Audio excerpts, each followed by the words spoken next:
Welcome in, welcome in. It is Breakdown 502, a UofL versus UK edition. Raashaan Myers coming to you live in the palatial Shawnee Studios, joined as always by the producer and host with the most, Mr. Roman Kelly. Roman, how you doing, brother? I'm doing great. I'm doing great. Rivalry week. Excited for it. Excited to come on here and talk that shit. If I'm being honest, let these people know Absolutely. how it's time for us to go get the job done tomorrow. But I'm doing great. Excited Good. to be. Well, more importantly, though, I'm excited to be excited. That's above all else. Yeah, it's been a long time since people are as excited about The this game UofL hasn't. versus The UK game hasn't matchup, mattered man. like this. I mean, obviously last year, but with the injuries, the way you're going into it, it's like, of course you want to win, but the hope level, obviously, even though if you can shut down the shooting, you give yourself a chance last season. We didn't shut down the Yeah, shooting, losing one of our key players when we haven't really adjusted to that. We weren't playing good basketball really going into that game. I don't think, yeah. if I'm remembering right, the good basketball started right after that. So, hmm um, I mean, but it's let's be honest. The game last year, Roman, came down to Lamont Butler having like a all like time heater, top five most literally. efficient performance ever. So that's Yeah, yeah, it's yeah. So I unreal. mean, But this is different. We've obviously year two under Pat Kelsey, a couple of guys on the roster who knows what this rivalry means now. They've got to go see it firsthand last year. Pat Kelsey got to see it firsthand and experience it and live it as well now. So having more experience, being more ready and prepared for it, all the things, not necessarily X and O's type of related reasons to be more uh, uh, uh, hopeful for us. So that's always nice. And then feeling like we've got a roster that can go out there and do it. That's that's yeah, that's key. yeah. I mean, Louisville. Honestly, Louisville. The UK game was one of the first games where they had played the Duke game. I believe it was the week prior, and they had played pretty well. They had played Yeah, pretty solid. They had a chance to win that game. Unfortunately, they kind of fell apart at the end. That's the crazy offense considering had we been went to a played Final really Four. well. Yeah, Yeah, I mean, that was kind of when it started, and Terrence Edwards Jr. really started to find his stride, and then came out and played very well versus Kentucky on the road, even though Louisville had, I mean, honestly, six and a half scholarship players, available for that game, and even though they were so shorthanded, they did can't come out and play well. So I actually was very much encouraged by the scout that Pat Kelsey had for the game last year, and I thought that he did a good job. And if anything, they wanted to leave Lamont Butler, who was a 32, 33% 3-point shooter. If they were going to leave somebody open, that was going to be the guy. Like they had the team scouted, they had the game plan scouted correctly. Just you had a guy who just went off, and there's nothing you can really do about that. That sometimes you just gotta give a nod to the opposition and say, hey, we gave you the shots that we wanted to give you. If we die by those shots, it kind of is what it is. So I give it up to Kentucky. They got it done last year, but this is a new year, Roman, and a lot more evenly matched. A lot more. Louisville goes into this game as I would argue the deeper team. I know that Kentucky, been a lot said about how deep the Kentucky roster is and how talented that roster is. But, I think that at the key spots, it feels like Louisville's maybe a little bit more talented. I think that Kentucky has some guys that, of course, they're going to be able to lean on. It's going to be able to make some plays. But I think that where Louisville has their depth, I think could be more important to the matchup. So let me just ask you this: like as we get into it, are there any I don't want to go specific to matchups, but let's start with this. Like, where do you think Louisville is going to have, like, where are you going to be watching to see where they maybe have the biggest advantage, just in general terms? I'm not necessarily talking about player versus player, but just where you think Louisville can kind of make some hay, and then some things where it worries you about what Kentucky will be able to do. Yeah, I think I can probably keep it basic for the most part too. Yeah, I think we should technically have the advantage offensively on the perimeter. I think based on yeah, what we've seen from Kentucky defensively on the perimeter, all around, right? They had a couple guys out there who know how to make plays, kind of versatile defenders. Obviously, Owe, no slouch of a defender by any means, really good defender. yeah, And then like the Diabate, he's got some switchability to him as well. yeah. But like they've got a couple guys out there that they throw out there. Obviously, Jalen O, who we haven't seen yet in a lot of Jalen O yet in a Kentucky jersey, but we We have know the we yeah, know what he's susceptible to, right? Colin Chandler and what I've seen from him this season, right? And I get you're not asking about the players, but basically, I think there's with the way Louisville operates on the perimeter, not just a lot of on-ball action, a lot of off-ball action as well. It's tough. yes, It's tough to guard for anybody. And if you're not the quick-footed, able to slide your feet faster than you, just as fast as you can run and sprint, you there's a couple type of moments out there where you'll just get in trouble. You'll get screened. You're in a recovery type of situation. If the communication with the help defense, right, the person who is nearby, just staggering, stunting, little things like that to help yeah, out. You don't have all the things down pat. Louisville will be able to exploit you early on with basic stuff that we do, right? So I think we have an advantage there. And on the flip side,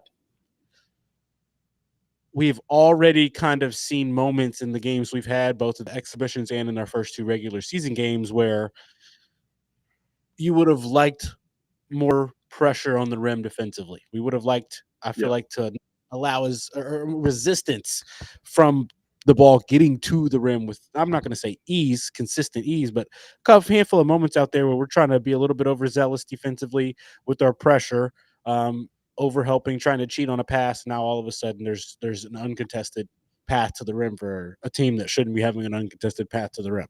Granted, hmm it's a handful of times over a 2 game stretch. I still think I mean, you saw it in the Kansas game as well. It's not something we've consistently see them do from start to finish yet. Obviously, it's only been a couple of games, but we've seen a handful of moments each game now where it's like, whoa, that feel like it was a little bit too easy for the opposing team to get to that bucket in the rim, whether it was through a couple of passes or maybe some dribble penetration. Um, but we didn't supply good enough contest on the yeah, on the pressure. So I just think that that's been something that Kentucky does have a couple guys out there that are prone to getting That to the can rim. Like we yeah, mentioned, Jalen Lowe can get to the rim.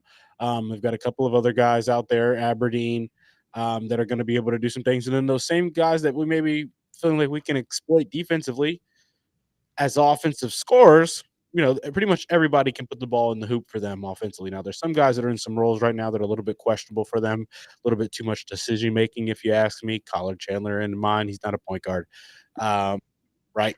He could be a lethal off ball kind of a guy, but the fact that he's yeah, having to initiate some stuff, granted, Jalen Lowe being back should help that, right? So there's going to be a give and take. I just think, though, that they've got some front court players that they should be able to probably take advantage of with. I don't know if Frew's prepared for this kind of a game yet. He was really deer in the headlights against Kansas. This is that kind of matchup again. Can he be prepared to be that presence, that anchor defensively like we've needed, right? Because he's going to have to be in his minutes out there. Granted, we're not going to ask him to go out there and play 38, 37, 36 minutes, but we're right. still in for a solid 26, 27, 28 probably.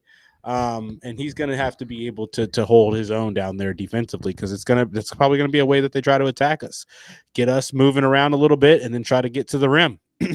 If the shots aren't falling for them, because obviously you're going to try to keep up with the Louisville side, who is going to be getting the shots up. But that's kind of where I'm at for the most part. I think they'll be able to the front court skill that they've got should probably be something that they take advantage of.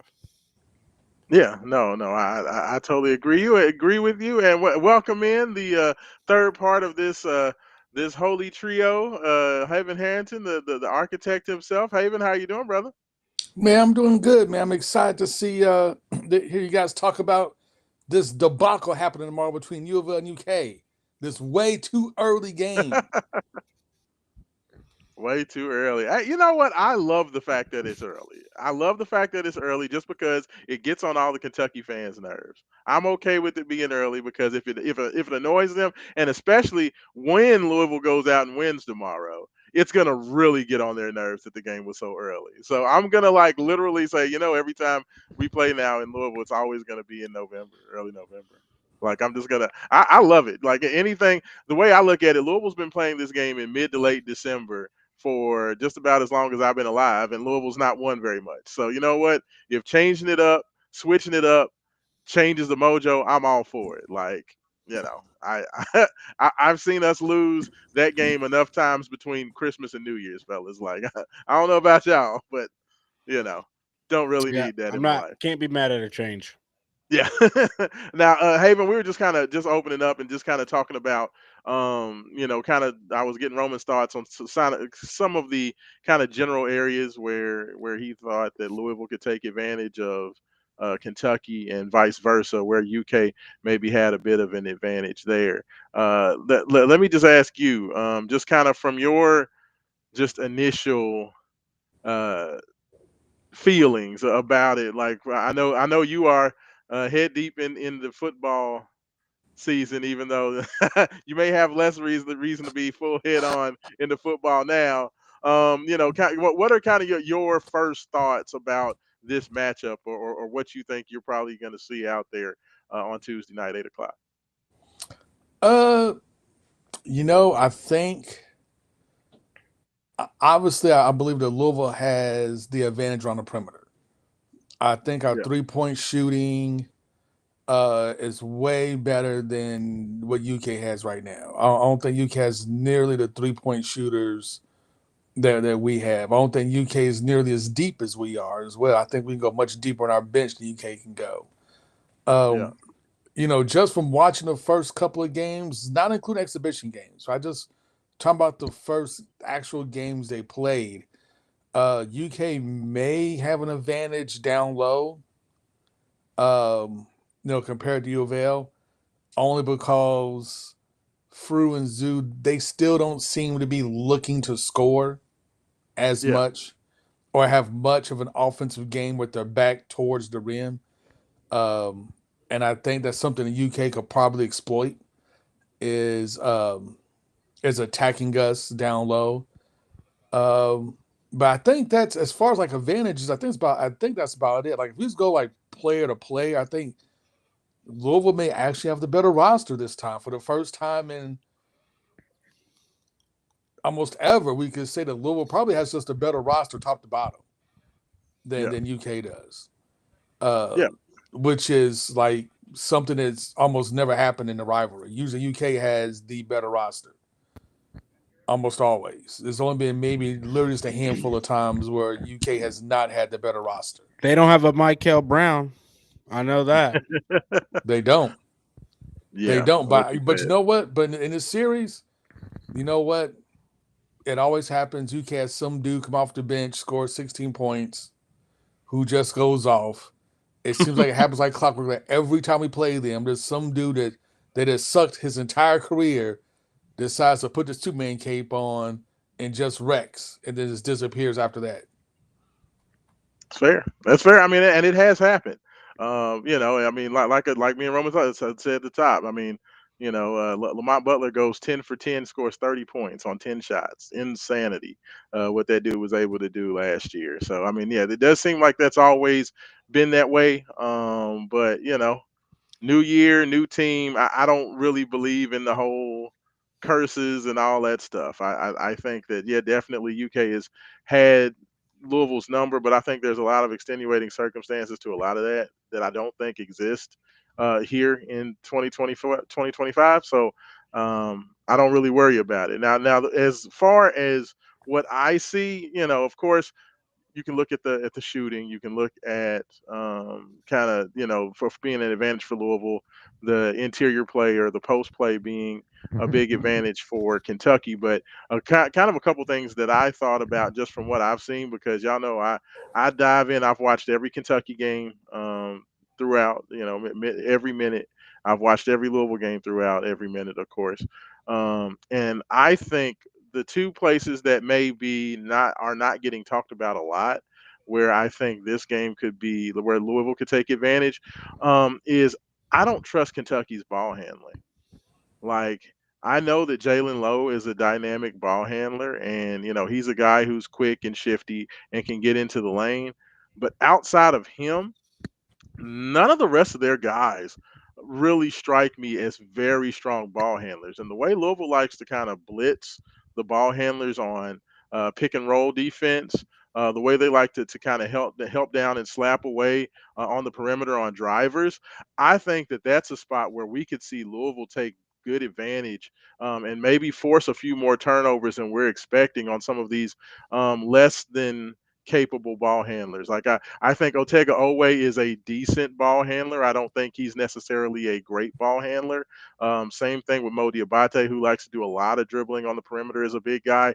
Um, I think that we're going to see Louisville be able to generate maybe more turnovers than we're expecting. Denzel Aberdeen, same thing, kind of a decent ball handler, not great. Same thing with Trent Noah. Same thing with Colin Chandler. None of those guys are super strong with the ball. So if they're not paying attention, I could see a Case and Pryor coming in from the backside. I could see a Ryan Conwell coming from the backside getting steals. That's probably number one as far as the kind of under the radar things to pay attention to. And the other part where I think Louisville may be able to take advantage of is more matchup based, just because I think that at that big forward position, the depth that Louisville has, having three really good dynamic players at that big forward position is going to be able to take advantage. Like, I feel like Kentucky is a team that is very dependent on Mo Diabate and Otega Owe being in the game. They are by far the most physical, the most aggressive, and kind of set the tone for Kentucky. I think Kentucky, as overall as a team, in my personal opinion, is a little soft. I do. Like, from what I've seen from their guys, they seem to be a little bit mentally soft, and they aren't the most physical guys in terms of their physicality on the court. A lot of guys shy away from contact. They shy away from really being aggressive. They kind of want to, you know, get their space. They don't do well when they get crowded. Those two guys are where Kentucky kind of makes their hay. And I think that Louisville's depth at that big forward position, having three guys there in Javon Hadley, Kanai Roos, and Kayshawn Pryor. Like, Mo Diabate is going to have to play 30 plus minutes in this game, y'all. Like, he's going to have to play 30, 32, 35 minutes for Kentucky. Like, him and Owe are both going to be the two guys that must play 30 plus minutes for Kentucky to be successful. If I'm Louisville, I'm utilizing that depth at that big forward spot to have those guys attack Diabate and get him into foul trouble. I think that that's somewhere that, once again, another spot where you're not necessarily thinking about it, but the fact that Louisville has three guys that are capable of starting and playing big minutes, you can almost be overly aggressive. And if you pick up a charging foul, or if you're a little bit too over aggressive, I don't think it necessarily hurts you. Does that make sense? Like, I think that's where Yeah, yeah, Louisville's yeah. depth That, that, at that that makes perfect specific sense. spot can come into play, because I think if you get Mo D into foul trouble, all of that talk about how Kentucky has a big advantage on the interior, I think it goes away, because while Malachi Marino is a capable guy, he's a freshman on the road in his first opportunity. Um, and other than Marino, you have Andrea Jevlovic, the big And guy from Brandon Europe, Garrison. Yeah. and Brandon Garrison, who's the most sporadic, kind of up and down. You have no idea. Sometimes he thinks he's Kobe. Sometimes he's trying to throw no look passes, or he's just all over the place. So, like, I feel like Diabate in that specific position is somewhere where I think Louisville can kind of take advantage. Now, on the flip side, um, Colin Chandler is on a heater right now. And I think, I know that I wasn't necessarily trying to talk about specific guys, but it's kind of difficult on the Kentucky side because it feels like I don't look at them as they have a bunch of point guards, they have a bunch of shooting guards. They have kind of like their main guys, and everybody else is just like, okay, let's hold our breath and put these other guys in while they get a rest. Or if they're in if they pick up two Yeah. fouls and need to get to halftime, then let's put those guys in. Like the rest of the guys like Trent Noah, like Haven, like you said, I don't. Kentucky has a $22 million roster, but they don't have $22 million depth. Like it feels like they have a big ocean, but it's only about 3 inches deep. You Yeah, know what I yeah. mean? To me, it was interesting that you said that this Kentucky team has been kind of soft because Pope went out and got guys who thought that were going to be tough. Yeah, Because last year they got bullied in the SEC. They got bullied by Auburn. They got bullied by a ton of teams in the SEC. And this year, Mark Pope specifically went out there and got big dudes that he thought that would add that toughness to UK that they did not have last year. So it's interesting you said that that problem still persists. well, and I think honestly, a lot of it has to do with the fact that I think it's part of it is the Pope coaching style. Like I don't think Mark Pope has never been a guy who's really coached a team that's really physical and about physicality and about defense. So even though you can get players that are really good defensive players or at least known for their athleticism and their ability to defend, if you don't have great um if you don't have great practice habits or know how to teach those proper practice habits, it doesn't really do anything. I mean, I hate to use Kenny Payne as an example, but Kenny Payne had some pretty decent athletes on that Louisville team, and Louisville's one of the worst defensive teams I've ever seen. Like they're as for the athletes that Louisville had, their defense shouldn't have been that bad. And I'm not trying to call Mark Pope Kenny Payne. I just don't think that this is his strong suit, which is why it's going to be interesting to see what Kentucky's defense looks like down the road. Like, yes, they had success against Nichols, holding Nichols to a certain percentage. Yes, they had a decent opportunity with Valparaiso to hold them to, not great percentages, but once again, it's Valparaiso. Like when I go back to that Georgetown game, Georgetown was getting layups at will on Yeah. Kentucky. And anytime anybody wasn't being guarded by Otega Oweh, it was basically take them straight to the basket. You know what I mean, Rome? Like, Yeah. I mean, like, Yeah. W- give me One your thing. thoughts on that. Like, One thing I wanted to add to that. One thing I wanted to add to that, and I to finish to truly gauge the toughness level. I've been watching increments. Like I'll cut the game on, I'll watch it for 10, 15 minutes. I've watched that. I had that be the case for the first two games of their regular season, and then the yeah, highlights from the others, the exhibitions. But one thing I've noticed is that there's not a lot of certainty with their ball handlers in attacking situations. yeah, I feel like they've got the skill. I mean, you saw late in the game against Valpo, like Jasper Johnson making some good passes, making the good reads, pushing the ball up the floor. You even saw that from Colin Chandler as well a little bit. But I also just think that in the half court, the offense looks a bit interesting to me. I feel like they don't have a lot of certainty outside of Oweh with their ability to get to the rim and find clean routes to the rim within their offense. yeah, I feel like some of these guys are going to have to pick that up a little bit. But one thing I do have on the flip side of that is I feel like they've showcased a higher level of rebounding already than we have, Raashaan. Are you worried about that at all? I feel like even though Moreno is a true freshman, he does know how to utilize that side that physicality that he does have for his age on the glass, right? He's still yeah, figuring it out offensively and still kind of figuring it out defensively. One thing he knows how to do is grab the basketball after it hits the rim. yeah, Brandon Garrison, maybe not the cleanest rebounder in the world, but he knows how to fight for a basketball as well. And then Diabate being their one of their freaks of nature out there athletically is already proven to be a pretty good rebounder. I've What's interesting about us, Raashaan, is that I've liked what I've seen on the offensive glass from us. I've loved it. yeah, The defensive glass, though, it's we've had to fight for more rebounds than I would have liked. yeah. Do you worry about that at all?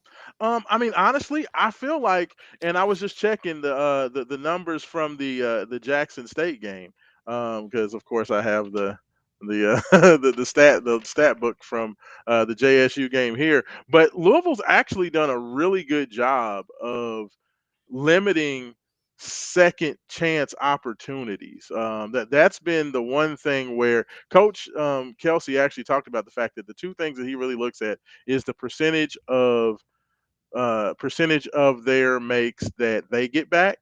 Or excuse me, percentage of their misses that Louisville gets back, and percentage of misses that the opposition gets back.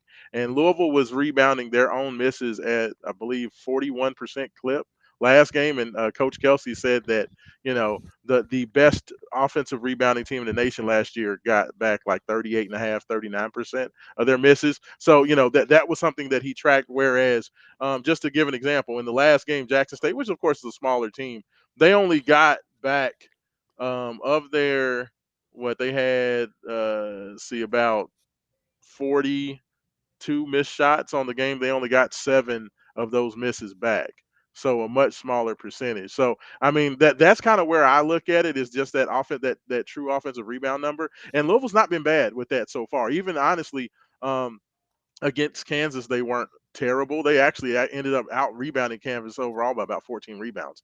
Um, it was just, well, like I said, it was one of those things where Darren Peterson just kind of went crazy in that game. So I mean, so far it has not shown its head to be bad, but it's so hard to tell so early in the season, considering that Bucknell, Jackson State, and uh, who did we play in the first game? Who was it that? I, SB I State. forgot. Oh, it's SC State and South Carolina State. It's kind of hard to tell when those are your other three games, but it has not really. Louisville's out rebounded their opposition in all 4 games this year, including the exhibition. So we'll see. We'll see. I mean, Kentucky has not shown me to be a prolific offensive rebounding team, honestly. They do a pretty decent damage. Like Mo Diabate, one thing about him, Diabate is only about 6'7".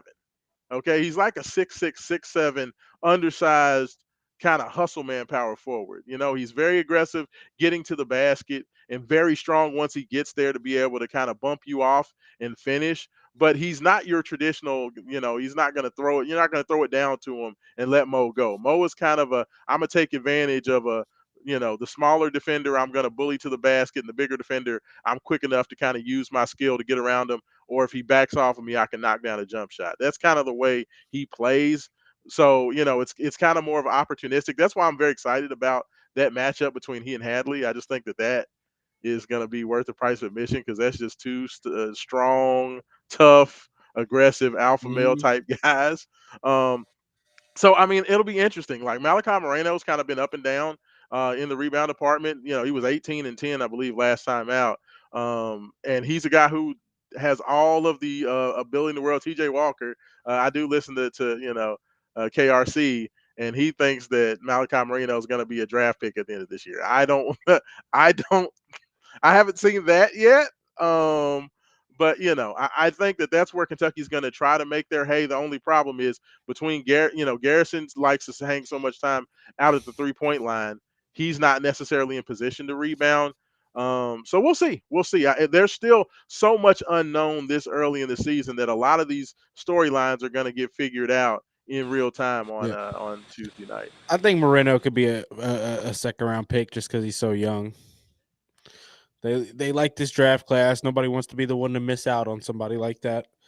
If you start hearing about teams maybe wanting to take him late in the first round, something like that, then it's like, well, shit, we need a backup center. Let's look into him, and then you'll get them in the workouts, and somebody will convince themselves that he's a good potential project. So, Yeah. I think he's too stiff. Being honest, I think he just doesn't have that true movement ability with the ball. But he's also a big. Yeah. He just needs to be able to do the little stuff good, and he can still go be successful I at mean, his size. he's big and he's fundamental. He's fundamental. He has good fundamentals. I just need to see what he can do with physicality. I haven't really seen him go against I mean, the Purdue matchup was just such a weird matchup because Purdue was so slow that honestly they posed like zero challenge. Yeah, Yeah, they look they're So weak. horribly They're unathletic. ass. I know you don't like Purdue. Roman don't like Purdue, Haven Harrington They, at but I all. mean, they just look like horribly unathletic. Like they just, Yeah. has zero athleticism, and it just showed.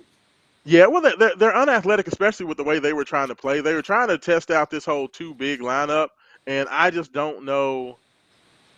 I just don't know if that'll work.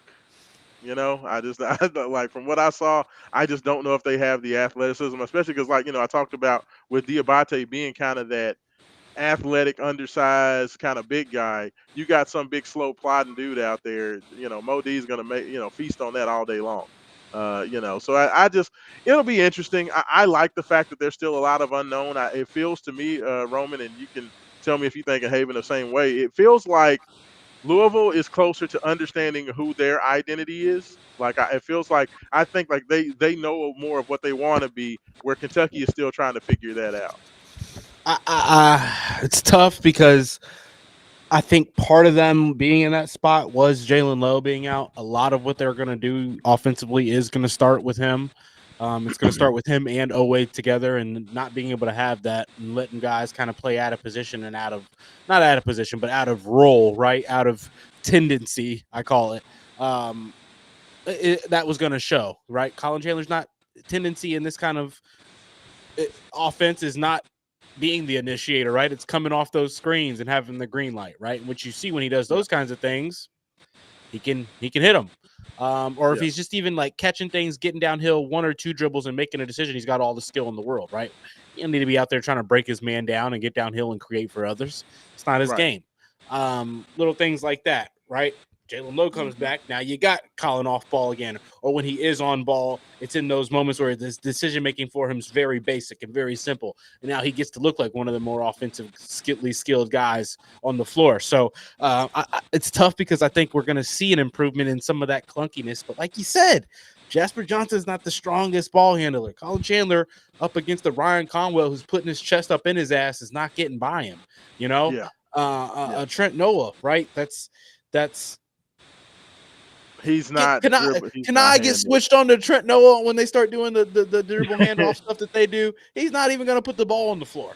Little things like that. That's like Javon Hadley. Like some of our wing guys get up on some of those guards. I think it'll be interesting to see how Pat Kelsey goes about the rotations because we don't really have that exploitable defender. But if you keep the bigger guys on the floor, you really will, I think, have an advantage against a team like this that does only have that one true comfortable ball handler as a scorer in Jalen Lowe.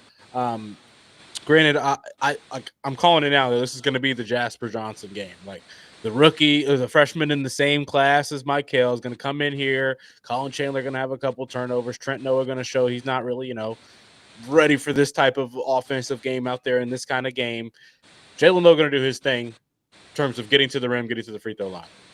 Owe is going to do his thing in terms of making the right play every single time. Jasper Johnson, I think, is going to need to be this guy for them, but I'm just not going to be surprised at all if he is the guy that comes off the bench, goes 3 for 5 from 3, has 3 or 4 assists, and only plays 18 minutes or 16 minutes. I'm like, what the? Every time he came in, he was like one of the better players on the floor for them, right? Just because he's got a different kind of young guy skill set, right? If he has the confidence in his matchup one-on-one, he is now all of a sudden going to take you to the cup, right? Even though he's more of likes to stay out on the perimeter and move kind of slow and do things like that. So that's another thing. I don't know how much they really want to get up and downhill with us when you see that comment right there, Louisville basketball recruiting report. He said, I don't think they want to run with Louisville. I don't know how much they want to run with Louisville. I think they have the advantage if they don't, I think if you can slow this thing down, get into the half court, put your bigger lineups out there with the depth you've got, you should be able to stay fresh like us and be able to negate some of the things that we like to do. With that being said, we've got a lot of skill, speed, and shooting on that perimeter. Like when any single guy on the floor can get the rebound and go, that's scary in itself. Outside of even Frew, Frew's the one guy that looks. Even Frew though, he'll dribble it a couple times as he's looking for the pass, right? Yeah. Zugris is the one guy that doesn't bring it up at all. Really, it seems like. I feel like Ali likes to pass it up just because Ali knows he doesn't need to be dribbling it out there. But as soon as he gets back into the half court, Ali wants it in his hands. It's nothing like that. I just think that, we play fast. We like to shoot. If we hit shots early, you know how basketball works. It forces the other team to play fast with you. Yeah. I think that kind of helps us out defensively as well. If they're going into shorter shot clocks, not trying to slow down and get on the block and exploit the size matchups they may have on a couple of guys, then I like our chances. Oh man, if Louisville's knocking down threes, the game's over. And it's just that simple. I mean, if Louisville is shooting anywhere near 35%, 40% free throw clip, yeah, the game's over. You know, Kentucky just won't be able to compete with that. But if they can keep our 3 point percentage under 32%, UCAS I think has a really good shot in this game. Yeah. I Because mean, I'm go ahead, Hayes. but because I'm still not convinced that Louisville has a knows really how to score when they're not knocking down threes yet at a decent clip. I still think that they're still learning that part of their game. Yeah. Well, I think honestly the biggest thing that Louisville's done besides shooting the ball, and this is something that we actually saw the last night out. They didn't shoot great against Jackson State, but Louisville went to the free throw line. I was just about to Uh, say they know how to get free throws. let's see, they shot 35 free throws in that game, and that's what I said. That's the one interesting thing about this Louisville team this year. I'm gonna stop right there. I'm gonna Uh-huh. stop right there. I'm gonna stop right there because Raashaan Myers. You watched every UofL UK game since you was a zygote. When's the last time we got the whistle against UK either even at home or in Rupp? We never get the whistle. I mean, I see that. I mean, but I'm not gonna. This is a game at in the KFC Yum Center. Even in Youngstown, So we don't get the whistle. I think that I have to believe that Louisville's going to go out there and they're going to get their fair share of foul calls, and they have guys who know how to get fouled. Like Ryan Conwell is a professional foul shooter. Like dude knows how to get fouled. Michael Brown is another guy who's a professional foul shooter. He knows how to get fouled. Javon Hadley is very good at that. Teams have just had to foul Kanaya Roos because he's so big and long that he takes two steps and he's at the rim. So they're just kind of grabbing him to keep him from finishing at the rim. I think that this Louisville team is really honestly built for that. I mean, they shot 32 free throws, excuse me, 33 free throws in the first game versus SC State. They shot 35 free throws against Jackson State. This is a team that a lot of times you'll see teams that shoot a lot of threes are teams also that don't usually go to the free throw line a lot. Usually you'll see prolific 3-point shooting teams will be taking 12, 15, 18 free throws a game. This Louisville team has been in and around 30 free throws in every game, including the Kansas game. I mean, like they have been very good at that. So it's going to be interesting. Like if those numbers hold up, I think that's Kentucky's in trouble a couple of ways because I just think there are certain guys for that Kentucky team that have to be in the game. Like while they have depth, like I said, I just think that Otega Owe and you know Mo Diabate have to be on the court, and to a little bit lesser extent, Jalen Lowe have to be on the court. Those three guys are indispensable because I think they bring something that really nobody else on the team has. I think that's one of the big differences between Louisville. I think that if Michael Brown goes to the bench, I think Kobe Rogers still gives you a lot of what Michael can do. He may not be the prolific shooter that Michael is, but he's cat quick. He's very good at getting into the lane. He's very good at drawing fouls, and he's very good at finding other guys. And he's a demon defensively. Like I still think that ball handling and that aggressiveness is still there. I think that you can still get what you want if Ryan Conwell goes to the bench. I feel like you can still get what you want if Isaac McNeely goes to the bench. Same thing with Frew. Same thing with Hadley. Like Louisville's very much switchable at every position, and they're not going to miss a beat on either end of the court. And I just don't think that's the same with Kentucky. I think Kentucky has a lot of guys at the 3, 4, and 5 spots in their rotation, or maybe their 4 and 5 spots, depending if those other three guys are on the court, where I think they can mix and match those guys and be okay. But there's like that core 2 or 3 guys that have to be there. So that's just kind of what I've seen so far. Like there are a couple of indispensable dudes, and I include Jalen Lowe in that, even though he's only played one game since he's been back, because he's the only true point guard they have on the roster right now, and Mm. I think that is going to really diminish their playmaking if he's not able to play there. Hairweave Killer checked in again. He also said, "Y'all are totally missing Aberdeen's impact on the game." Uh, Roman, what do you think about that? The former We Florida mentioned Gator Aberdeen. We and mentioned him. champion. Yeah. We mentioned him. You know, He's one of those guys that you don't want when the offense is flowing and the ball's moving and he's having to have a basic game. I feel like, or he's getting to have a simple game. It makes it easy. If the game's in transition, he's a good decision maker. I think he's also one of the better defenders too, on that team. So, that was the one thing I mentioned earlier. Like Aberdeen is a good defensive depth piece that they have that they can come in with. I don't know if you were watching when we mentioned that part here, Weave Killer, but we yeah, mentioned him defensively. yeah. I mean, Aberdeen is a great guy. Like, he gives you all the intangible things. Like, he can hit a shot. He can get a deflection. He can get a steal here He's or gonna there. run the lane correctly, little He's things gonna, like that. yes. Yeah, He's a great blender. Like I said, but I think that he's a guy that I don't think he's not a feature piece. You know what I mean? Like, he's a great glue guy because he can do a little bit of everything. Mark Pope even mentioned in his press conference that the dude just makes winning plays, yeah. and I agree with you. It's like But if we you don't have, go half ahead. court offense. The game slows down. You don't want him out there nulling his defender to sleep and trying to go do something. You know what I'm Right, saying? right, You want him yeah, screening, getting the ball, roll, get to the corner, pump fake, get to the yes, basket, kick out. Little things like that. Where it's just like simple. that, yeah. Yeah, but I do. I think that I think that that's his role. I think they have several guys that are good at that role. I think that's what Trent Noah has value as that fourth or fifth guy on the court. I think Aberdeen is a good guy as that third or fourth guy on the court. Jasper Johnson is a guy who I think they have to see play minutes because they just don't, frankly, have a lot of perimeter shooting. Like, he and Noah and He's Colin Chandler, he's a they burner. got to be able to hit shots. Yeah, when he's hitting them, like right, he's a true freshman, so he's going to be a little bit Yeah, streaky. He's not the yeah, biggest guy out there, so you can't expect him to go out there and be able to consistently create space off the dribble for open jump shots. Like, you got to be elite and strength and fast, all of that, and experience to be able to do that. He's trying to put all those little yeah, things together while he's still growing and getting bigger. So you don't expect him yeah, to go be that elite shooter off the dribble like he's shown in the highlights and stuff, like and so like he's already shown he can do, even I should yeah, say. But off the catch, and another player that if you're not asking him to do too much, he can be great. yeah. I agree. I mean, I'm right there with you, Rome. I know you're going to be hopping off here in a second, but let me go ahead from you.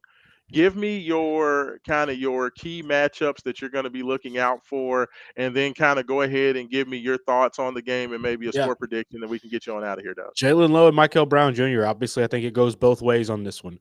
Can Michael Brown take advantage of experienced college defender who's built kind of just like you and not really a great defender? And on the flip side, can you stay out of foul trouble? He's going to go at you. He's going to go at your body. He's going to go at your hands. He's going to swipe, or like offensively with the ball. He's going to swipe the ball through before he tries to make his drive just to see if he can get that reach and foul.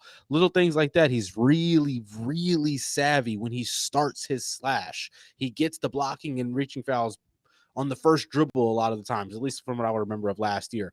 Granted, from what I've heard and a couple of the highlights I saw, he's seeming like he's trying to be a passer out there. He's trying to make the right play. He wasn't doing a whole lot of attacking of the basket. I think producer Matt mentioned that earlier as well too, or actually we might have been talking off of a break, but I think that he knows he has it, so he's just trying to make sure, like he's just trying to learn the offense even more so and get comfortable. Obviously, it's real games versus, he got hurt in the blue white game and didn't get to play in the Yeah, exhibitions, I believe. yeah, So yeah. Hurt his he's shoulder in the blue white game. Has not played in exhibitions. Did not yeah, play in the first game versus Nichols. He's only had yeah, one game back, one game. and now he's getting thrown into the rivalry on the road. Still trying to learn everything. Yeah. So he's still obviously going to try to be getting more comfortable. But with that being said, he's a vet. He's a vet at this point. He is the best ball handler, I think, out there for them, or at least Owe as a attacker, right? You always, who do you want on the 3-point line trying to get to the basket right now with anybody that a team that could throw out? It's Owe. But with that being said, Jalen Lowe, he's just he's a point guard. He's done it. He's been doing it, and he is the kind of person you want on the ball with Oweh off the ball, right? I mean, he doesn't stretch the floor all that much, but we're not the kind of team that's sagging off guards, so that shouldn't be an issue. Maybe in the corner, you give him a little bit more space than some other guys, but he's not going to be in the corner without the ball very much. With that being said, though, I think the key is just for Michael to stay out of foul trouble, right? And on the other side, exploit your man if you have matchups that you like. Don't fall victim to the moment. Granted, I love the passing. I think you're a generational passer. I haven't wanted to say that word with that term about Michael yet, but I said it. I think he's a generational passer, and I don't want that being the only thing you're trying to do. You have to remember you're an important part of this offense, both as a scorer, because you trying to score is such, even if you're not getting converting, or even maybe you're getting fouled and not actually getting baskets each drive, it keeps the defense honest. It scares that second level of defense because, hey, this kid can dunk. This kid can put a highlight reel on if he gets by his man, and he can also pass it with either hand to any open guy on the floor, right? You become the most important part of what the other team's trying to do defensively if you utilize that skill set from start to finish, right? And you have to keep Jalen Lowe honest. He's just now getting into the swing of things. I'm not going to say he's going to be nervous about this game, but he's still going to be the biggest game for him in a Kentucky jersey yet, going up in a rivalry game, right? Try to take advantage of that. But at the same time, don't fall victim to the moment. You can't be trying to do too much. Get your guys involved. Basically, make sure just Michael, as a true freshman, you go out there and try to have that balance as a point guard like you need to have in any game. That's kind of where I'm at with him. On the other side, Sananda Fru, Zugris, which you don't have to really say this to him because it doesn't matter who the opponent is. He's going to give him this. I know you guys maybe aren't too familiar with the college rivalry aspect of sports all that much, but I'm sure you've been talked to about throwing your weight around, letting people know about the presence you are on the floor. There's a couple different rule tweaks with those arms and elbows and body weight and things you can do off the ball in terms of how much you're allowed to touch other guys, right? A couple of those rules are a little Roman, bit I different. tried to ask him in the press conference after the game. That was my question to Fru. I was like, I don't know if they had big rivalries over there in Germany, but are you ready for what it's going to be like? Because it's going to be a whole different ball game. You asked him that? I did. I asked him that in the press conference. He was like, in Germany, we don't really have rivalries like that. He said, we have a couple of teams that, that we're kind of like rivals with, but nothing like this. And he's like, so he said, but my teammates are going to get me ready. So I was like, all right. That was my one question because I don't think they have games like that in Germany, Rome. Like maybe at a soccer match, but yeah, or not maybe not in like Real Madrid and the some of those other big yeah. basketball teams. But this is different. This is just a little bit different. So just making sure he knows that it's gonna be different, right? And getting him prepared for that. That's just another thing. Getting our foreign guys and maybe even a couple of Adrian Woolley has never played in a game like this. You know what I mean? Yeah. Making sure he's prepared for it, right? But this is why I think playing like Kansas, the first game of the season. True. I was just about to say, kind of help these guys because they've already gotten smacked in the face. Center.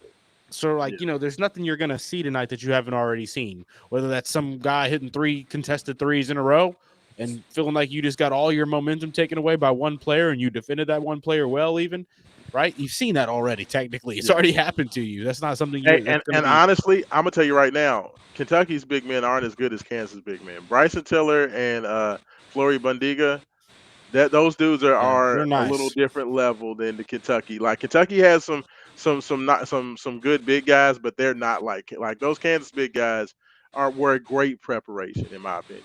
Yeah, and that's about it. Go out there and hit shots, fellas. Isaac McNeely, make sure you got that burner ready because we're gonna need it. Yeah. So all right. So give me a prediction. I need a prediction. I'll go. We're what I've been seeing 3.5, 2.5 point favorites. I really do think that we on our home floor with our home crowd.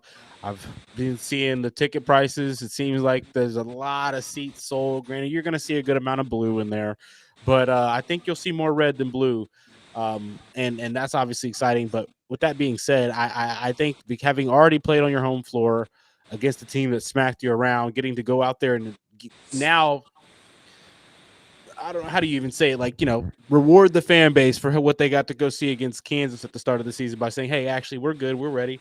Here's a big opponent on your home floor. Actually, it's your rival. In fact, we're gonna go whoop up on them for you. That's what we want to see. So I do think we get the win. I think that we've got more skill from top to bottom, right? Maybe they've got more experience, which you can't deny they do. They've got, I think, more depth at each position. Granted, I don't know how much experience and skill is all at every single one of those players when you start going into some positions, right? In Yeah, particular, the guard play, a couple of guys that are just 2-year guys, freshmen, obviously. I do think that the main guys that we're going to be playing, and like what we alluded to earlier, there's going to have 3 or 4 guys that they're going to need heavy.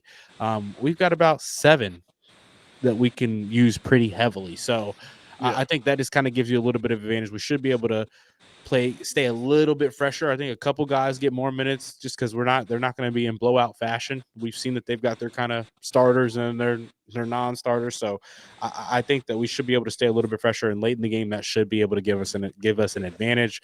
With that being said, though, fellas, it's hard to predict a win. It's really hard to predict a win for the sake of what it means as a fan in the rivalry, right? Non-basketball reasons in this fixture, as we call it in soccer terms, Louisville versus Kentucky basketball. Haven't gotten to see a lot of wins in my lifetime, unfortunately, as a fan. And just knowing that we've had the better team on our home floor, and like Haven mentioned, maybe it was not the whistle, maybe it was just out of nowhere. We're not hitting shots late in the game. Obviously, we've had a couple weird games where like the play style got tweaked a little bit in the second half because Bettino was trying to do too much and play somebody when he shouldn't. Little things like that, but I finally think that this is kind of aligning for us to be able to get the job done. Part of that is because it's the beginning of the year. Like you said earlier, I think we were a little bit more prepared for what it means to play in this kind of a game. Just a little bit, right? Granted, like yeah. I said, just like I just said, they have more experience. We've already, I feel like, been a little bit more battle tested just with that Kansas game, and getting to see what that feels like as a unit, right? Granted, not really paying better talent than them. I just think that we look a little bit more of like a cohesive unit. So that naturally makes me feel like we'll have the advantage on our home floor. I think this is kind of like with how the two teams look right now. The home team should have the advantage and win the game. That's kind of where I'm at with it. Like, I don't think we're good enough to go win on their home floor. I think we're just a little bit more cohesive enough to where our home crowd should give us that edge as well in terms of Yeah. hitting a couple of those threes, and being a little bit more amped up at the very start of the game in terms of like, whoa, we're at Rupp, look at this crowd, hold on, what's going on, type of a thing for the guys that aren't used to this. So, with that being said, gosh, it's tough. I think there'll be a little bit more defense than people are predicting, just because out of turnovers, out of a little bit of sloppy play due to the rivalry, Nerves. out of a Yeah. little bit more fouls due to the rivalry, and then like you just mentioned nerves. I'm gonna go 78-76. Louisville gets the victory. I like it. I like it. Roman Kelly at Romy Bean, y'all on X and Twitter. Make sure y'all check him out on the Real Spill Pod. Make sure you check him out on the Mike Rutherford Show and everywhere else. Roman, thank you so much. I know you got to keep it pushing, so thank you, Yep, got and another we'll let show you to get go on get out of here, started man. over here. Hell yeah! Are, Talk are to you you guys are you going soon. to be at the game tomorrow? No, we got Pacers tomorrow on the broadcast, so I'll be Okay. starting. I need to clock in before we'll be done, so I'll be at the crib. Okay. There we go. Ah, All right. No worries. Well, we'll hold it down for you, Rome. I appreciate you, brother. Appreciate you guys. Talk to you guys soon. Absolutely. have a good There we one. go. Roman Kelly. All right, Haven Harrington. Let me get your thoughts on here. You know, as we get move into this, tell me how you're feeling. Tell me what give me your big key factors, and then give me a prediction, man. So how I'm feeling is this, man. It's Kentucky, Louisville, Tuesday night. Only thing that's missing is this game's not played at Louisville Gardens. So I can go Tuesday night, Louisville Gardens. It's going down, baby. Do the full promo. Do the full promo, but for some reason, it doesn't seem to have that excitement for some reason. Or is that just me? This game doesn't seem to have that energy that most UofL UK games have. And Usually, I, because and I see, I think one of the reasons why Haven is that usually when the Louisville Kentucky game, they'll have that game that Saturday, and then they have a full week off where they don't do anything, and then they play the game the following Saturday. Usually that's the way it goes. So you have that full week build up. This one, it's on a Tuesday. Louisville had a game Thursday. Kentucky had a game Friday, and now turn around on Tuesday and it's game time. I think that probably has something to do with it. So we didn't I get mean, that full week of breakdown. I think that's some of it, but I think the other is that like unlike the football game. So remember like the UK U of L football game rivalry used to be the first game of the year. And it was like mega hype because you had all summer to build up for it. But you Yeah, also had all these unknowns, right? Like you had a good idea that Louisville may be this good or UK may be this good this year, but you had no idea until they played. right. So that added to like the energy and excitement of the game. I mean, I would think that would have some more. I feel You like would that's see, where we're at with these teams. like you would think, but I think like U of L getting blown out by Kansas, not blown out, but Louisville losing to Kansas, and then Kentucky losing to Georgetown, I think really tempered a lot of the fans' expectations, right? Yeah, yeah, Because Louisville fans were hyped. I mean, with that Kansas game, we knew for sure that we was gonna give Kansas everything. We was gonna knock down threes like there's no tomorrow. We just got an inside, outside game. We just had it all. And none of that really came to fruition. And Kansas kind of just handed us our ass for like the entire game. yeah, yeah, And then Kentucky beats them on Purdue. They're all hyped up. They're on cloud nine. They're feeling super awesome. And then Georgetown just, gives them a rock bottom and blows them out by 15 points. yeah, And then he beat a couple of bums. Like we beat a couple of bums. So now you're coming into a game where I think each fan base is a little apprehensive about what their team really is because you're not sure. And these teams are more work in progress than I think the fan bases thought they were yeah, going to be. So now you have UK U of L Tuesday night, the Yum Center, going down with two fan bases really not sure what to expect from their teams, respectively. And I think that's kind of add to like the angst of Louisville fans. I think a lot of wind got taken out of themselves when we lost Saturday night to Cal and pretty much pissed away the chance to get to college football playoffs. And yeah, so now you're going to play UK, and yes, you like world beaters against SC State, but they really weren't that good. So you're still trying to once again trying to figure out like what is this Louisville team and yeah. Kentucky The got blown Cal out. loss, the Cal loss has definitely upped the fear factor for the basketball game. Oh, it has, I will it say has, that. and then like UK getting blown out by Georgetown on the Kentucky side, even though they blew out Florida this weekend for their first SEC win in football. That blowout to Georgetown, they got you thinking that Georgetown's kind of popping threes. That's what Louisville does. So now you got two weary, antsy fan bases not really sure where to go with the team. So you got this apprehensive energy coming up. I think the energy is going to be there. The Yum Center is going to be electric. It's going to be total chaos and mayhem in there. We all know that's going to happen because of UofL UK. And this, like I said, this is the first time where Louisville probably has more talent than Yeah, UK.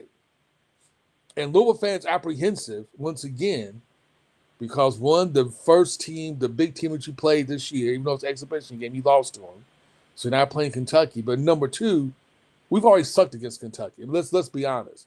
Louisville's record in this rivalry against Kentucky is abysmal, just abysmal. yeah, And you want to think that your team's going to get it's going to beat them,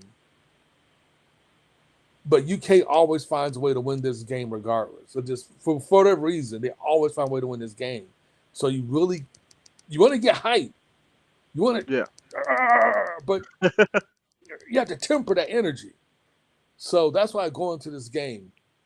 I still think UK has a slight advantage down low. I honestly, I think with Fru and Zoo, Roos and everybody else that we have, I think we are deeper down low. But I think once you put through and Zoo in, I think Kentucky has a little bit more athleticism at this stage of their college careers. Yeah, yeah, It may yeah, it may be completely different, but at this stage right now, I think UK could press that advantage in. I think what UK is going to do is kind of what Kansas did, where they're going to just try to put a wall around the 3 point line and then make us beat them some other kind of way, and make us drive, make us go to the basket and score, make us do something besides shoot open 3 pointers, and see if we can generate any offense doing something else. yeah. Um, I think both teams will like to run and not afraid to run. So that's gonna be kind of interesting if they start going back and forth, back and forth. I think they both have the athleticism and the talent to run. So I think that's gonna be interesting. I think we got better guard play than Kentucky. And in college basketball, guard play is king. Yeah. So I definitely give us advantage there. But you know what? I've been burned too many times with this UofL UK game. If I had to pick a score and to pick a winner, I would say probably 80-41 Kentucky, only So 80 who? because 84-81 84, 81. Okay. Kentucky. Um, not I don't want Kentucky to win, but damn it, they always do, and it's hard to pick against them. It's like it's like the football game. Like we knew Louisville had two more losses someplace in them, and Cal had to be one of them because knew Miller Morris just can't help himself. I feel like this Kentucky rivalry, this Louisville Kentucky rivalry, is the same way. Until Louisville can actually beat them, it's hard to pick against Kentucky because Kentucky always finds a way to win. Louisville always finds a way to lose this Yeah. game. So it's hard to bet against. And I know how you are. And I know what you believe, that every game is different. Every game is its own game. You don't believe in trends and things of that nature. No. But damn it, that record, It's crazy. it's crazy. Whether we're Yeah. playing there or we're playing here, it doesn't matter. The record is what the record is, and they Yeah. dominate us. Yeah. And not only has Kentucky dominated the series, but the last four wins that Louisville has have all only been by 3 points. Yeah, Louisville's last four wins, going back to like 2007 or 2008, something like that. Like every win since then has been by 3 points. it's been tough as nails. It's like they can blow us out, but we can't blow them out, and it's Yeah. it's annoying. Yeah. Yeah. Like it's crazy. It's crazy. No, I'm right there with you. That's fair. That's fair. I'm totally with you. But Um. technically, Louisville should win this game Yes. by at least 10 Yes. points. Yes. Yeah, no, that's fair. We had a couple more comments on here. I just wanted to shout out before I gave my final thoughts on there. But Louisville basketball recruiting report checked in again. He said that he felt that while Kentucky is the more physical team, he doesn't feel like the refs are going to allow it to get too physical down low. So he doesn't know how much of an advantage that's going to be for Kentucky. And like I said, Kentucky's not a ground and pound. Like that's the one thing that I keep hearing from people saying that Kentucky has this great advantage in the paint, but they don't really pound the paint like that. They kind of do a little bit with Marino, but Brandon Garrison, who's their starting center, spends a lot of time, from the free throw line out to the 3 point line. Like he'll crash for rebounds, but it's not like they throw it to Garrison on the block and just tell him to go to work. You know what I mean? Like that's not Yeah, really their offense. So like while yes, Kentucky has some physical strength down low, it's not like it's let's throw it down to let's throw it down to the block and let the big man work. That's not really Kentucky's offense. So I don't really know what that means outside of they feel like Kentucky may be able to take advantage on the offensive rebounds. But like I said, Louisville's been really good at keeping teams off the offensive boards. Louisville's been They've a been, like Louisville's been a great rebounding team. I just thought yeah, Kentucky would this game make an effort to try to attack us in the paint, yeah. knowing that they may have an athletic advantage Yeah, no, it makes against sense. our I mean, bigs. when Marino is in the game, I think that they will look to get it down to him more. But that's kind of where Roman touched on it. It seems like Kentucky is still trying to figure out what they want to be offensively. I think that Coach Pope did spend an exorbitant amount of time trying to figure out the defense.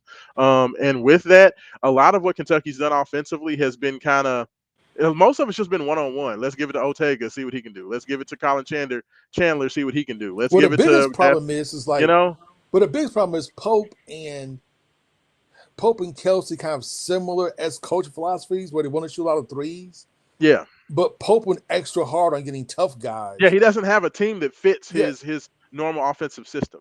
yeah, he does have a team that fits what he likes to do. So I think he's Yeah, still trying to figure out what he wants to do with the collection of guys he got. Because, like I said before, I honestly believe he got these guys to be tough guys because Kentucky's main problem last year in the SEC was they got bullied by everybody. Alabama bullied them, yeah. Auburn bullied them, Arkansas bullied them. Everybody bullied these guys. So I think he went over the top in trying to get tough Athletes. guys that Yeah. are physical, that are I mean, that athletes. they are by far much more athletic than they were this year versus last year. But the problem is, I don't think they're nearly as skilled as they were last year either, which is the problem. Like they don't necessarily have a lot of great passers, and they definitely don't have a ton of great shooters. That's why I said Chandler and Johnson and Noah are the three guys that are so important to that. They have to have good shooting nights tomorrow, or it's going to be a long game. But for me, I think that when I think about this matchup, I do think that it's going to be the ball handling. I look at it. I feel like Kentucky has potential, especially on the road in their first road environment when they're not in the comfy confines of Rupp Arena with kind of some shaky ball handlers. I could see that Louisville pressure defense. Louisville has been pressing full court every game. Okay, it doesn't necessarily mean that they're going to like a half court trap. I'm not saying that they're going to go trap every time and try to get steals every time, but I think that cumulative pressure of that the fact that Louisville's going to press the whole game, they are going to trap at some points. They're going to dig down. They're going to do some half court trapping as well. I think that because Louisville has a more defined identity defensively as well as offensively, I just think that Louisville is set up to play um, cleaner basketball But Kelsey right knows what now. he wants to do. Yeah, Like like Kelsey knows if what he it wants to feels do, and the team, and I the think, team knows and the they team fit knows what what to do. Kelsey wants to do. Yes, Yeah. and I think that especially this early on, that's going to be a great. The two biggest advantages that Louisville has going into this game, Haven, is that a they know who they want to be, they know who they are, and they play very well to what they want to do. And I think that because Kentucky is still trying to figure themselves out offensively, I think Kentucky's still trying to get a handle on especially rotations defensively. They're very slow. Like the reason that Georgetown, one of the issues is that Georgetown had great guys getting to the rim, but what happened was they sucked into Kentucky defense, and when they would kick the ball or swing it opposite, the opposite man on the opposite winger in the corner was wide open every time. If Louisville gets those looks, if you give Isaac McNeely those looks, if you give Adrian Woolley those looks, if you give Michael Brown those looks off of a driving kick, Louisville's going to knock down a lot more than what Georgetown did. Georgetown didn't have a great shooting game, which is one of the reasons why, believe it or not, as you know, as kind of as big as the score was, it could have been bigger if Georgetown shot the ball better. Honestly, um, I think Kentucky's got to get that figured out. Now they did. They have played much better defensively in the or in the two actual games that counted. I think Colin Chandler has kind of tried to dig in and be a little bit better defensively. He's kind of turned into that second really good perimeter defender along with Oteka Owe. So we'll have to see if he can continue doing that against a more athletic team in Louisville. But I feel like that's going to be Louisville's biggest advantage going into this is that A, they know who they are, and B, I think that because Kentucky has some questionable ball handling, I think that's going to be a big part of it as well. LA Lakers 17 actually just checked in as well, so I want to make sure I got his comment read. Says, I'm never saying my hated rivalry is, or my hated rival is going to win. We have a different coach and we have better players. Georgetown dog whooped them at home. Even Pryor said well, we know what he said. We're ready. He said, so we're ready. Louisville by 15. Hey, I like it. Man, this the Uh, most. this is one of the first U of L teams, honestly, probably since Denny Crumbs was coaching, that Yeah. I've seen the hate. Yeah.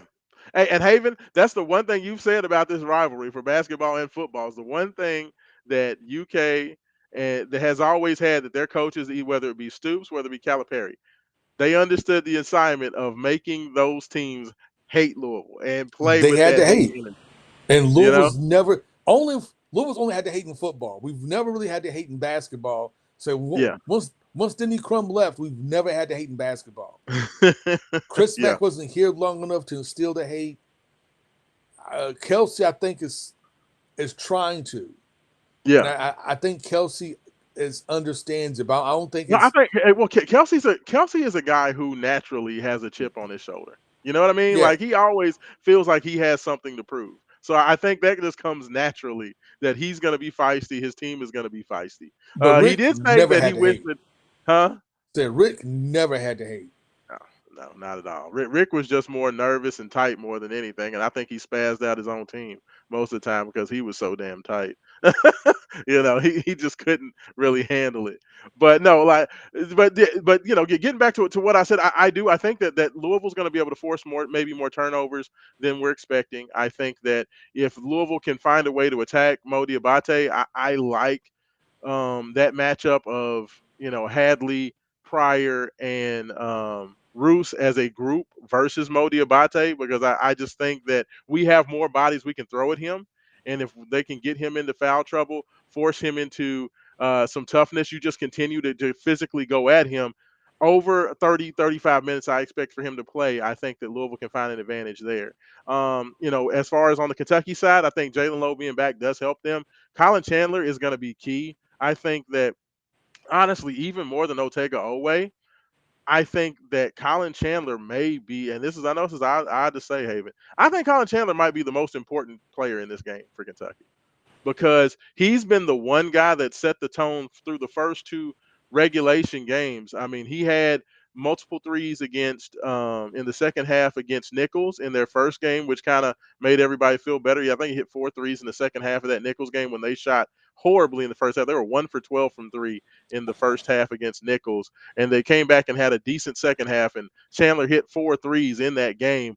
And then in their last game versus Valparaiso on Friday, Chandler hit another 4 threes. So like he's been the one guy to kind of be the stabilizing force shooting the ball. Trent Noah has not got on track yet. So to me, they're going to look to get Chandler shots early and often. I think they're going to try to um, get him in some ISO and let him kind of go to work and see if they can get if he can get them off to a good start. So I think Louisville's probably that their main objective is going to be probably to put Ryan Conwell on him on Colin Chandler. I think that you're going to probably see that matchup. I would guess that Michael Brown is more than likely going to guard Jalen Lowe. And then you're going to see McNeely on Aberdeen or Noah or whoever decides to start at that other spot. Um, but I think that that's gonna be the biggest thing. Otego always going to get his. He's just very physical. He's aggressive. He's going to get his points. He's tough. Modi Abate is going to get his. He's going to be aggressive. He's going to get to the rim. Um, but I do, Haven, like you said, I think it's going to come down to who's going to shoot the ball better. I think that Kentucky will probably get likely a few more rebounds. I think Louisville's going to shoot a little bit better. But I think that the hidden points and the hidden strategy, the fact that Kentucky's going to have maybe more empty possessions because they just don't have good offensive possessions, that's what's going to give Louisville the advantage. Like I'm going to go final score. Um, I do think the nerves are going to get to the guys. I know Louisville scored over 100 points in both early games. I know Kentucky likes to run, but right now when they run, their offense looks way worse than when they slow it down. So I think that they're going to try to play it a little bit more deliberate pace. I know Kentucky. Some of the Kentucky people said they want to run. I just don't see it. I don't think it's in Kentucky's advantage to play a big up and down pace game. Coach Pope says he wants them to shoot at least 33s in every game. That's the number that he looks for, is that he wants 33s every game. So, I mean, honestly, if that's the plan going in, if Kentucky shoots 33s, I think they're going to lose. I'm just Yeah, going to be honest this with isn't the best 3-point shooting. Like I that's his still think, system, like, and he if seems I like was he's dedicated Kentucky, to it. Yeah. if I was Kentucky, I would put a wall around the 3 point line because they're long and lanky. I would literally just put a wall on the 3 point line and make Louisville try to beat me going into the paint. You would think, yeah. I mean, and that's the, and I would agree with you. But Coach Pope is dedicated to his system. He said that he's not. It seems like, and it's not just lip service. He's saying that he wants to stick to what they believe. They were 11 of 28 from three against Valparaiso. So he was actually lamenting the fact they only got 28 threes up. He said he wanted them to have at least 30. So I mean, if he sticks to that, I just don't think that that's the formula for Yeah, winning this this game isn't a tomorrow. 3 point shooting team like that. This Yeah. team is constructed that way. This team is more constructed that, yeah, maybe more like 15 or 23s a game Yeah, with agreed. Yeah, like I agree. a lot more emotion going and attacking the paint. Yeah. Well, And and I think part of it is he believes, okay, we get down there, we shoot the three, we get the rebound, and then kick it out for that second three, which is a better three because those rebound kick out threes are usually the best threes that you can take because guys are usually wide open and can step into it. I think that's part of his calculus to why he does this. Um, I just don't know if Louisville's the best team to try to do that against when guys are still trying to figure it out. But hey, that's why we play it. But we'll I'm see. gonna go. I'm gonna go ahead and say player of the game, Michael Brown Jr. I think that the kid's going to have, after getting embarrassed against Darren Peterson, I think he's going to be really focused on in the next big key matchup for Louisville. Going out there playing well, it feels like he understands more of what he needs to be as far as a playmaker. Against Kansas, he came out. He was very aggressive, looking to shoot the ball rather than create for his teammates. Like Roman said, being able to get down low. I think you said it as well, Haven, that Kentucky's going to try to set that wall on the perimeter and make Louisville drive. Well, I think Michael Brown is a dynamic guy going to the basket. And like I've told my Kentucky friends out there at Jock Sports Bar, while they've normally had the dynamic guy who can break down anybody off the dribble and get into the lane and just cause hell for the other team, finally Louisville has that guy. Like we have the guy that does that to other people. We've seen Fox do it. We've seen Brandon Knight do it. We've seen John Wall do it. We've seen Murray do it. We've seen all these Kentucky guards, De'Aaron Fox do it. We've seen all those guys do that. Well, this time Louisville has that guy. And I think that Michael Brown Jr. attacking the basket, getting to the rim, forcing the help, and kicking out and finding, guys like Conwell, finding guys like McNeely, kicking it out for guys like Javon Hadley and Kanai Roos. I think that's going to be the difference in the game. I think that, I could see Michael going for maybe 16 points, maybe 8, 9 assists. And that just gets everybody else going. And that just, I think at some point in that second half, I just feel like because Kentucky's going to have certain guys out there that have to play so many minutes, either they're going to be in foul trouble or they're going to, be impacted by the course of just the full court pressure over and Yeah, I over mean, to over fatigue that 40 at minutes. this is early in the season, that fatigue should start to wear them down. Yeah, I do. I think that's going to be the biggest key. I could see that Louisville really, I could see the game being back and forth, kind of up in the air, but I think that last 6 or 7 minutes is going to belong to Louisville. Give me the cards. I think 86-79 is what I'm going to go for. I would say, you know, maybe 96-89 if it was maybe a little bit further in the season, but I think with all the nerves and all the apprehensiveness, 86-79 is going to be my total. I think Louisville gets it by 7 in a game where they kind of pull it out in that last 5 minutes To and get the me, win, and you did everybody's key happy. player of the game. I'm gonna do key stat in the game. I said it earlier. I'm gonna say it again. Key Okay. stat in the game is who shoots over 35% from three. Okay. I like it. Both teams That's a come key into stat this in the game. matchup shooting about 33% from the 3 point line. So, Louisville had one great game and then one subpar game shooting. Kentucky pretty much the same. So, hey, we'll see what happens. Haven Harrington, thank you so much. Roman Kelly, appreciate him joining as well.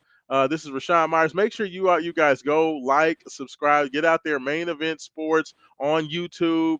Like, subscribe. Check out our Patreon page as well. Follow us Check us out everywhere you can get Main Event Sports. Go to wakeup502.com as well. We will be back with you guys later on this week for a Wake Up 502 After Dark, where we're going to break down the football game as well, get that boys good player of the week, and talk about how Louisville football will rebound from just a tragic game on Saturday. But thanks everybody for listening.